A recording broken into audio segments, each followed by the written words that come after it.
Hi everyone, welcome back to my channel. इस video में हम पढ़ने वाले हैं ह्यूमन ज्योग्राफी का chapter growth and distribution of population का another topic composition of population. ठीक है, इससे पहले हमने काफ़ी सारे टॉपिक्स कवर किए हैं इस चैप्टर के।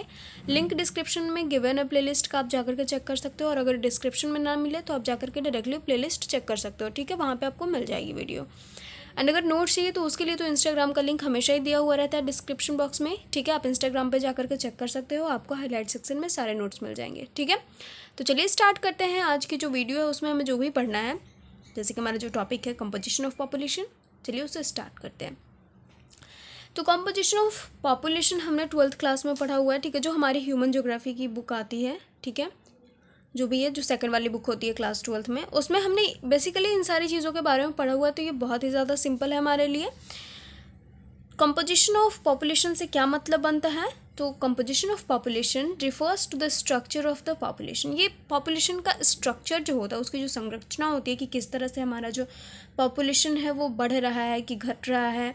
ठीक है, वहाँ के लोग क्या क्या कर रहे हैं वगैरह वगैरह, जो भी चीज़ें आती हैं, ठीक है, उन सबको ये क्या करता है, उन सबको रेफर करता है। ठीक है, under this composition of population के अंडर में क्या आता है, कौन से डेटाज आते हैं? तो data related to gender, age, marital status, family size, occupation, economic activity, rural urban ratio, sorry ration लिख दिया मैंने, rural urban ratio, educational level, caste, language, religion etcetera is collected. ठीक है, तो कंपोजिशन ऑफ पॉपुलेशन रेफर करता है structure of population को, और इस स्ट्रक्चर के अंदर, इस कंपोजिशन ऑफ पॉपुलेशन के अंदर कौन कौन से डेटा कलेक्ट किए जाते हैं?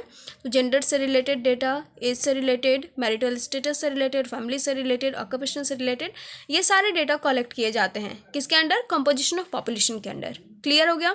उसके बाद एक और चीज़ है हमारे पास कि जो ये डेटा होते हैं, हम इन सब चीज़ों के बारे में डेटा कलेक्ट करते हैं, और इन डेटा को कैसे दिखाया जाता है, कैसे डिस्प्ले किया जाता है? क्वांटिटेटिवली। ठीक है, क्वांटिटी में, जैसे कि हमें क्या दिखाना है, जेंडर को दिखाना है, तो हम ये दिखाते हैं ना कि कितने फीमेल्स हैं, कितने मेल्स हैं, तो ये क्या है, क्वांटिटी है। ठीक है, ऑक्यूपेशन को दिखाते हैं, कितने परसेंट जो है लोग प्राइमरी एक्टिविटी में हैं, कितने परसेंट लोग सेकेंडरी में हैं, तो ये सब क्या है, ये सब हम क्वांटिटिव में दिखाते हैं। ठीक है, और आगे हमें देखना है कि जो लिटरेसी रेट होता है उसको हम क्वालिटी में दिखाते हैं, उसकी क्वालिटी देखी जाती है।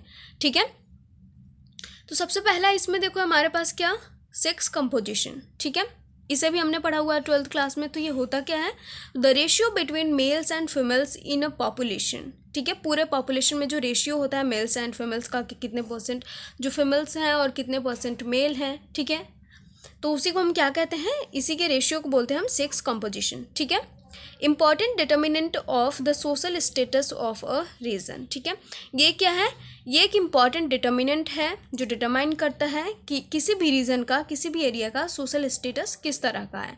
ठीक है, economic and local variation can also be analysed bye the sex ratio. जो इकोनॉमिक और लोकल वेरिएशंस होते हैं, ठीक है, इकोनॉमिक में जो डिफरेंस होता है, वो सारी चीज़ें भी एनालाइज्ड की जाती हैं इसके थ्रू। ठीक है, differences are found in the ways of expressing sex ratio in many countries of the world. ठीक है, तो यहाँ पे तो बोला गया कि सोशल स्टेटस को दिखाता है किसी भी रीजन का। तो अब यहाँ पे ये चीज़ क्लियर हो जाता है कि कहने का मतलब तो ये हो रहा है कि हर रीजन में एक ही सोशल स्टेटस नहीं है। ठीक है, अलग अलग रीजन में अलग अलग सोशल स्टेटस हमारे होंगे। तो वही चीज़ यहाँ पे है कि डिफरेंसेस फाउंड किए जाते हैं अलग अलग कंट्रीज़ में, अलग अलग जगहों में अलग अलग सेक्स रेशियो होते हैं। ठीक है, तो यूनाइटेड स्टेट की बात हो रही है, तो यहाँ पे कैसे निकाला जाता है, नंबर ऑफ मेल्स पर 1000 फीमेल्स। ठीक है, पर 1000 फीमेल्स पे कितने परसेंट मेल्स हैं, कितने नंबर ऑफ मेल्स हैं। ठीक है, न्यूजीलैंड में नंबर ऑफ फीमेल्स पर 100 मेल्स। ठीक है, एंड इंडिया में कैसे निकालते हैं हम, तो इंडिया में निकालने का फॉर्मूला है नंबर ऑफ फीमेल्स पर 1000 मेल्स। ठीक है, ये हमें याद करना है, इंडिया का तो हमें याद ही रखना है, हमने 12th क्लास में ये सब कुछ पढ़ा हुआ है। ठीक है, तो बहुत ही ईजी है, समझ में आ गया होगा इतना। ठीक है, आगे हम बढ़ते हैं। आगे हमारे पास क्या है, डिस्पैरिटी। ठीक है, डिफरेंसेस अब क्या है हमारे पास, the disparity in sex ratio can be clearly seen in developed and developing countries. तो अभी तो हमने देखा कि अलग अलग कंट्रीज़ में अलग अलग होते हैं, डिफरेंसेस पाए जाते हैं। तो अब हम ये देखेंगे कि जो डेवलप कंट्रीज़ होते हैं वहाँ पे कैसे होते हैं, और जो डेवलपिंग कंट्रीज़ होते हैं वहाँ पे कैसे होते हैं, ठीक है। तो जो डेवलप्ड कंट्रीज़ होते हैं वहाँ का सेक्स रेशियो पॉजिटिवली इंक्लाइंड होता है किसके फेवर में, वुमेन के फेवर में। मतलब वहाँ की जो वुमेन्स होती हैं वो अच्छे होते हैं, मतलब कि जो वुमेन्स होती हैं वो पढ़ी लिखी भी होती हैं और क्या होती हैं, पढ़ी लिखी होने के साथ साथ वो डेवलप्ड होती हैं, ठीक है।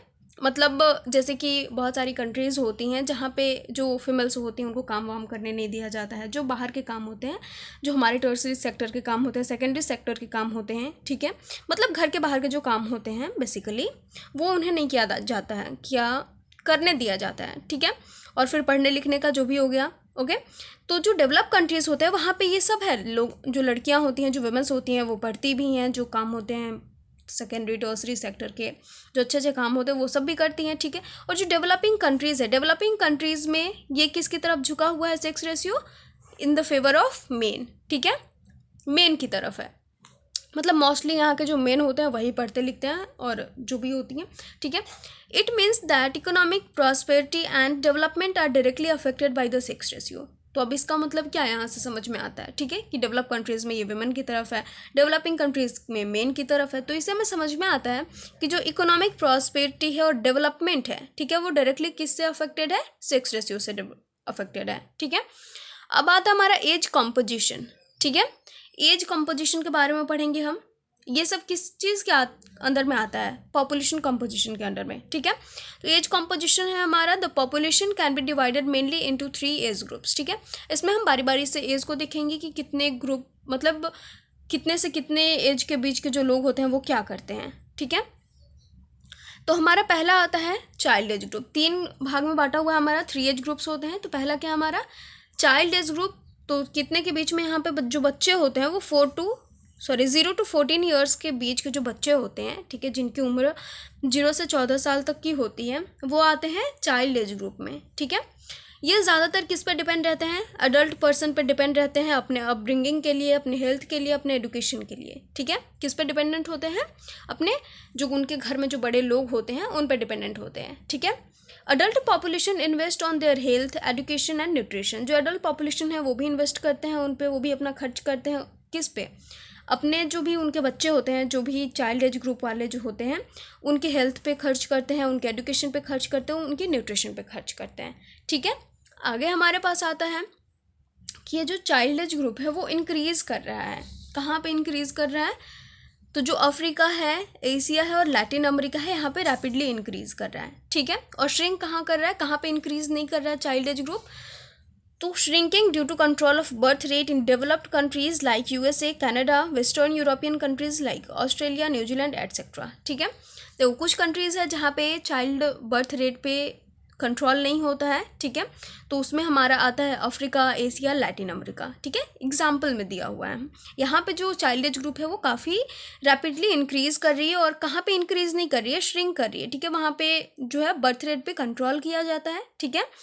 तो वो कंट्रीज़ के नाम है हमारे USA, Canada, western European countries like Australia, ठीक है। तो यहाँ तक याद हो गया हमें। अब बेसिकली ना एक ही चीज़ हमें सब में देखने को मिलेगी कि जो डेवलप कंट्री है वहाँ पे वो ग्रुप कैसा है और जो डेवलपिंग कंट्रीज़ है वहाँ पे कैसा है। लाइक अब हम पढ़ेंगे एडल्ट एज ग्रुप के बारे में। इसमें आते हैं 15 से 60 साल के उम्र के जो लोग होते हैं वो आते हैं, ठीक है। इन्हें हम एडल्ट एज ग्रुप में लाते हैं। और ये जो बायोलॉजिकली और इकोनॉमिकली क्या होते हैं, एक्टिव होते हैं, ठीक है। मतलब ये आराम से कमा खा सकते हैं, ये दूसरे पर डिपेंडेंट नहीं होते हैं, ठीक है। और इसके अलावा इनके ऊपर एक रिस्पॉन्सिबिलिटी होती है। किसकी रिस्पॉन्सिबिलिटी, तो जो बच्चे होते हैं, जो चाइल्ड एज ग्रुप वाले जो होते हैं और ओल्ड एज ग्रुप वाले, मतलब उनके घर में जो बूढ़े होंगे, जो बच्चे होंगे, उनकी रिस्पॉन्सिबिलिटी किस पे होती है, अडल्ट एज ग्रुप वाले लोगों को होती है, ठीक है। जैसे कि हम बच्चे हैं, ठीक है, जो 0 से 14 साल के बीच के जो बच्चे हैं उनकी जिम्मेदारी किस पे होती है, उनके माँ बाप पे होती है, और उनके जो माँ बाप होते हैं, ठीक है, मतलब ये बच्चा और ये इनके माँ बाप और ये इनके पापा के पापा, ठीक है। तो इनकी भी जिम्मेदारी और इनकी भी जिम्मेदारी किस पे आ गई, इन पे आ गई, ठीक है, क्योंकि ये घर में अडल्ट है। ओके, क्लियर हो गया सबका।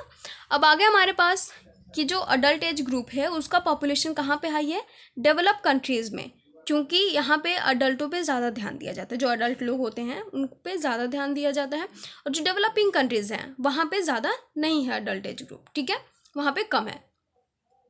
उसके अलावा हमारे पास है old age group. Old age group में आते हैं मोर देन 60 ईयर्स, ठीक है, 60 साल के ऊपर के जो लोग होते हैं वो इसमें आते हैं, ठीक है। And economic and productivity of this age group usually ends. अब देखो ये तो 60 साल के हो गए, तो 60 साल के होने के बाद क्या होता है, इनकी जो इकोनॉमिक जो आर्थिक स्थिति होती है, जो प्रोडक्टिविटी होती है, ये एक्टिव नहीं होते हैं, ठीक है, इनकी जो एक्टिवनेस होती है वो ख़त्म हो जाती है। ओके, ये कहाँ पे ज़्यादातर होते हैं, तो जो डेवलप कंट्रीज़ होती हैं वहाँ पे 60 साल से ज़्यादा उम्र के लोग आपको मिलेंगे, क्योंकि हायर लाइफ एक्सपेक्टेंसी होती है, मतलब वहाँ पे हेल्थ फैसिलिटी काफ़ी अच्छी होती है, तो लोग आराम से जीते हैं, ठीक है। और कहाँ पे कम होती है, तो डेवलपिंग कंट्रीज़ में, क्योंकि यहाँ पे हेल्थ फैसिलिटीज़, इकोनॉमिक और सिक्योरिटीज़ फैसिलिटीज़ नहीं मिलती हैं, ठीक है। इतना क्लियर हो गया सबका। अब हम आगे बढ़ते हैं। एज ग्रुप वाला तो हमारा क्लियर हो गया। अब है हमारे पास लिटरेसी कंपोजिशन। यूनाइटेड नेशन के अकॉर्डिंग जो पॉपुलेशन फंड था, ठीक है, यूनाइटेड नेशंस का पॉपुलेशन फंड के अकॉर्डिंग एक पर्सन, मतलब जो भी पर्सन है हमारा, ठीक है, उसका अगर उम्र 15 साल है और वो लिखना पढ़ना जानता है अपनी समझ के साथ, उसको हम क्या कहते हैं, उसको हम कहते हैं लिटरेट, ठीक है। अब जो ये लिटरेसी कंपोजिशन है वो है हमारा क्या, क्वालिटेटिव कैरेक्टरिस्टिक है, किसका, पॉपुलेशन का, ठीक है, पॉपुलेशन ऑफ कंपोजिशन का क्वालिटेटिव कैरेक्टरिस्टिक है, ओके, क्वांटिटेटिव नहीं है। अब आगे हमारे पास क्या है, ऑक्यूपेशनल कंपोजिशन। ऑक्यूपेशन की बात कर लेते हैं हम। लिटरेसी रेट तो हमने देख लिया। अब आप बताओ मुझे कमेंट सेक्शन में कि जो हमारा इंडिया है उसका लिटरेसी रेट कितना है, फीमेल कितने % लिटरेट हैं, मेल कितने % लिटरेट हैं, ठीक है। अब देखो ऑक्यूपेशनल कंपोजिशन में तो बेसिकली जो हमारे सेक्टर्स आते हैं 4 जो भी हैं उन सब के बारे में पढ़ेंगे। The population engaged in business activities, जो पॉपुलेशन बिजनेस एक्टिविटी में इंगेज्ड होती है और अपने खाने रहने के लिए अर्न कर रही होती है, ठीक है, अपने कामों से, उसे हम कहते हैं इकोनॉमिकली एक्टिव पॉपुलेशन, ठीक है। आर्थिक स्थिति से वो क्या है, एक्टिव है, मतलब कि वो कमा खा सकता है, अच्छे से अपनी लाइफ को जी सकता है, ठीक है। जो लोग होते हैं 15 से 59 साल के लोग, ठीक है, 15 to 59 ईयर्स, वो आते हैं इस ग्रुप में, ठीक है। और कहीं कहीं पे क्या होता है 65 ईयर्स से ऊपर के जो लोग होते हैं वो भी आते हैं, ठीक है, क्योंकि वो एक्टिव होते हैं, ओके। आगे हमारे पास आता है this age group does a variety of professional work. अब 15 to 59 ईयर्स के लोग इसमें शामिल हैं, तो ऐसा तो नहीं है कि सब लोग एक ही काम को कर रहे होंगे, कोई कुछ कर रहा है तो बस उसी काम को करने में सब लोग लगे हुए, ऐसा थोड़ी है, सबके काम क्या है, डिफरेंट है, ठीक है, वैरायटी ऑफ वर्क्स हैं। तो अब इन वर्क्स को डिवाइड किया गया है 4 कैटेगरी में, जिसमें कि पहला है प्राइमरी ऑक्यूपेशन, दूसरा सेकेंडरी, तीसरा टर्सरी एंड चौथा क्वाटरनरी, ठीक है। पहले में क्या आएगा हमारा, प्राइमरी तो हमने पढ़ा हुआ है, ठीक है, जो एग्रीकल्चर होते हैं, फिशरीज, हंटिंग, फॉरेस्ट्री एटसेट्रा, इसमें आ गए। मैन्युफैक्चरिंग इंडस्ट्री, पावर प्रोडक्शन वगैरह कहाँ पे आ गए, सेकेंडरी ऑक्यूपेशन में आ गए, ठीक है, मेनली इंडस्ट्री से रिलेटेड होते हैं। ट्रांसपोर्ट, कम्युनिकेशन, ट्रेड, सर्विसेज, ये कहाँ पे आ गए हमारे टर्सरी ऑक्यूपेशन में। और जो एडमिनिस्ट्रेशन, रिसर्च और डिसीजन मेकिंग का काम होता है वो कहाँ आता है हमारा, क्वाटरनरी ऑक्यूपेशन में, ठीक है। अब देखो ये कहाँ पे हायर होता है, मतलब कि कहाँ पे प्राइमरी ऑक्यूपेशन हायर होता है, कहाँ पे सेकेंडरी हायर होता है, ठीक है। जो पॉपुलेशन है वो ज़्यादातर इंगेज्ड कहाँ पे, प्राइमरी ऑक्यूपेशन में है। तो जो जिन कंट्रीज़ का इकोनॉमी जो है वो अंडर डेवलप्ड है, ठीक है, मतलब कि अल्प विकसित है, ज़्यादा विकसित नहीं हो पाया है, ठीक है। तो वहाँ के जो लोग होते हैं वो ज़्यादातर कहाँ पे होते हैं, प्राइमरी एक्टिविटी में, प्राइमरी ऑक्यूपेशन में इंगेज्ड होते हैं, ठीक है। अब धीरे धीरे कंट्री अगर डेवलप होती जा रही है तो वहाँ के लोग फिर सेकेंडरी ऑक्यूपेशन में आएंगे, और डेवलप हो गई तो टर्सरी में आएंगे, और डेवलप हो गई तो क्वाटरनरी में आ जाएंगे, ठीक है। क्लियर हो गया सबका। सो यही था हमारा पॉपुलेशन कंपोजिशन। नेक्स्ट वीडियो में हम पढ़ेंगे डेमोग्राफिक ट्रांजिशन के बारे में, एंड देन ये चैप्टर हमारा पूरा का पूरा कंप्लीट हो जाएगा, okay. So thank you so much, मिलता है नेक्स्ट वीडियो में। अच्छी लगी हो वीडियो तो please don't forget to like, comment, share and subscribe.